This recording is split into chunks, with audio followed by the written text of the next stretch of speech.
Okay, so picture this. You're drizzling some like fragrant olive oil on your salad, Yeah. right? Or maybe you're about to fire up the grill, some burgers, or even like putting on some lotion.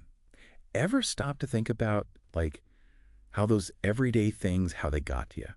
It's true. We don't always consider all the intricate processes, Yeah.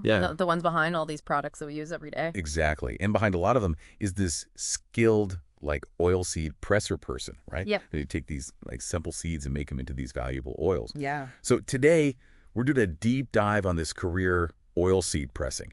And honestly, it's surprisingly technical, so we're going to use RoleCatcher to help us out here. Right. And RoleCatcher, by the way, they use AI to help people figure out their career, so I know you're into that. Oh, yeah, totally. It really is fascinating how technology is changing like everything, even in these fields like oil seed pressing. But so at its core, this job, it's all about understanding this balance, this delicate balance of pressure and temperature and timing to get these like really pure oils from different seeds. Hold on, delicate balance. We're talking about these like huge hydraulic presses, right? The source said they were like the size of a small car. Yeah. Can you like help me out here? I'm having trouble picturing this. Okay, yeah. Yeah. Imagine like a press so powerful that it could like crush a car into this tiny little cube. That's how strong we're talking about. Oh, Yeah. wow. They're made to generate this immense pressure and like squeeze every single drop of oil from the seeds. And it's not just about, just crushing it with a lot of force. Remember all those other factors I mentioned. Temperature? Yeah. So temperature, that plays a huge role in like what the oil can even be used for and the quality. Okay, so that's like what's up with cold pressed versus regular oil. I've heard cold pressed is better, but like why? You're right. It is. That rich, nutty flavor you get with cold-pressed olive oil, that's because those lower temperatures keep all those delicate aromas and nutrients and stuff. Heat would damage them. Higher heat will give you more oil, like a higher yield, but you lose some of the good stuff.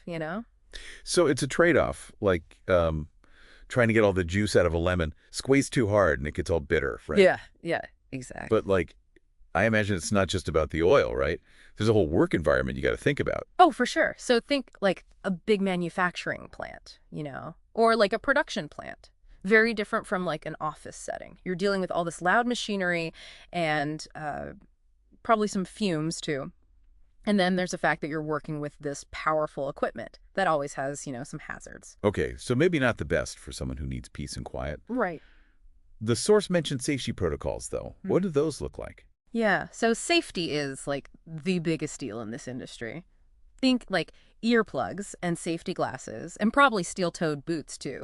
Because you're going to be, on your feet a lot. The work can be really physical, like you're lifting heavy bags of seeds and you have to constantly be watching these huge presses to make sure nothing goes wrong.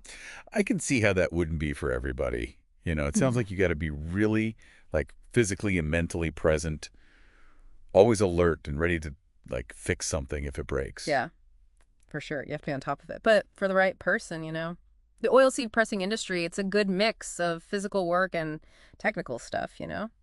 It's not just about muscle, though, is it? Right. Because the source talked about automation and efficiency and all that. And I know our listeners are like really interested in that kind of stuff. Yeah. What did that look like for oilseed pressing? Oh, man, it's a really exciting time for this industry. We're seeing more and more automated systems and computerized controls, which is huge. Like, not only do they make the extraction process way faster and easier, but they also cut down on waste, which is awesome. So there's like brain power involved too, huh? Totally. An oilseed presser, they got to be adaptable, able to learn new technology, new machinery, all that stuff. Which makes me think about like moving up in this field. What does that even look like for an oilseed presser? Well, there's a few different ways it can go. You could become a supervisor. Okay. So, like, you'd be in charge of a bunch of operators. Or you could specialize in something like maybe maintenance. That's where knowing these machines inside and out is, like, super valuable. Right. And then some oilseed pressers, they even go into, like, quality control, making sure that the oil is, top notch. It's kind of like leveling up in a video game or something. You get more experience and unlock new skills and, like, more responsibility, too. I like that. That's a good way to put it. And speaking of skills, RoleCatcher, they said it's really important to never stop learning in this field.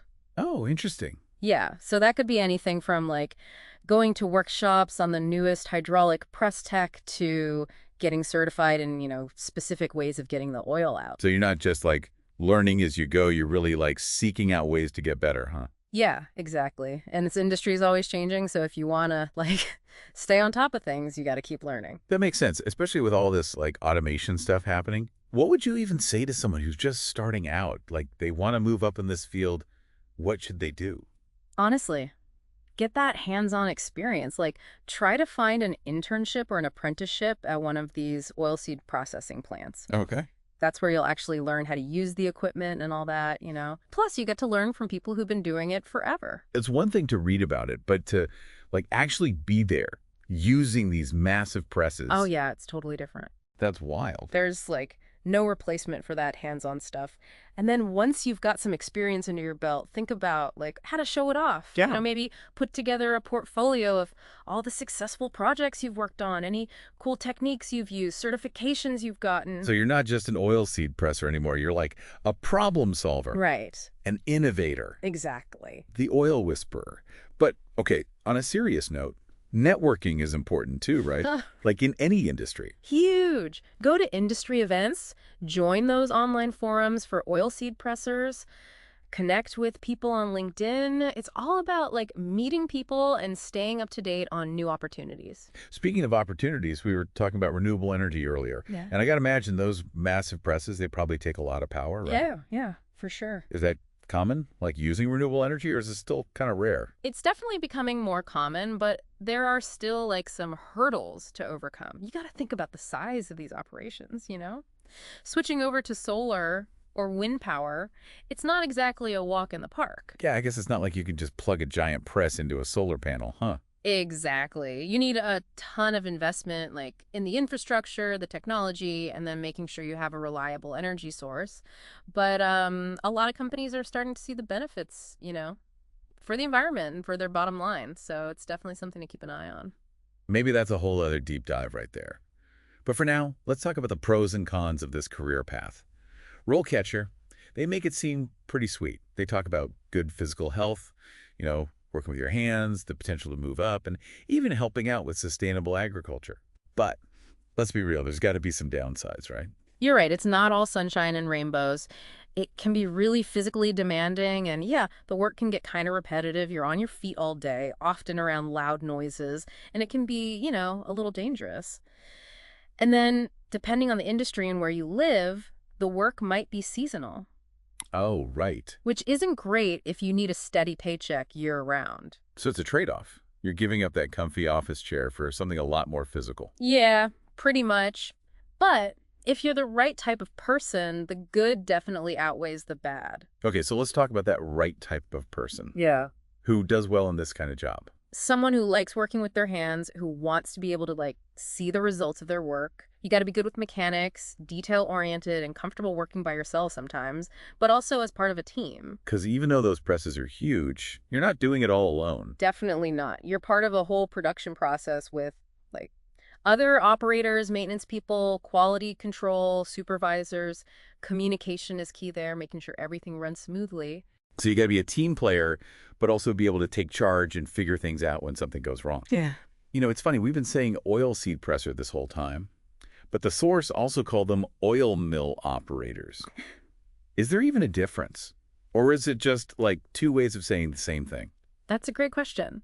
So they both involve getting the oil from the seeds, but there are subtle differences. Oil mill operator makes it sound like you're at a way bigger facility, and maybe you do more than just the pressing part. Mm-hmm. Oilseed presser might be more like a smaller place, more focused on just that one thing. It's like the difference between a chef and someone who works on the line in a kitchen. They're both in the kitchen, but they're doing different things. Exactly. And it just goes to show you really got to pay attention to those little differences in job titles. Especially when you're applying, right? Absolutely. I can imagine someone who's been an oilseed presser at a small company, and they see this listing for oil mill operator at some giant factory, and they're like, should I even bother? Totally. And the thing is, there's no easy answer. Some employers, they want you to have experience with that exact thing, and others, they care more about if you have the right skills. So how do you know? How do you deal with those little differences?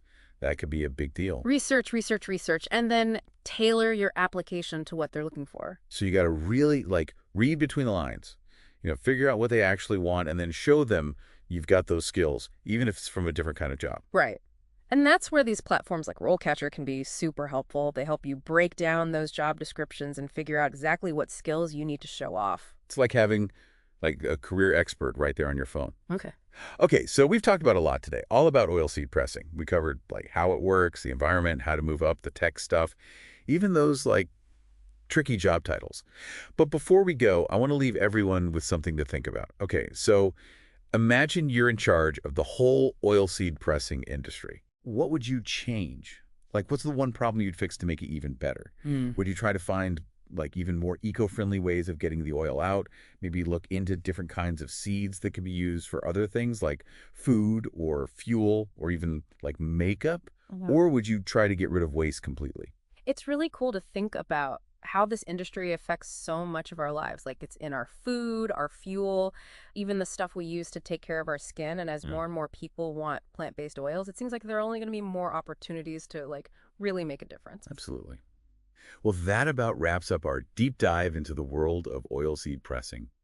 It's been a fascinating look at a career that's more complex and, frankly, more crucial than most people realize. Big thanks to RoleCatcher for giving us those insights, and a huge thank you to all of you for listening.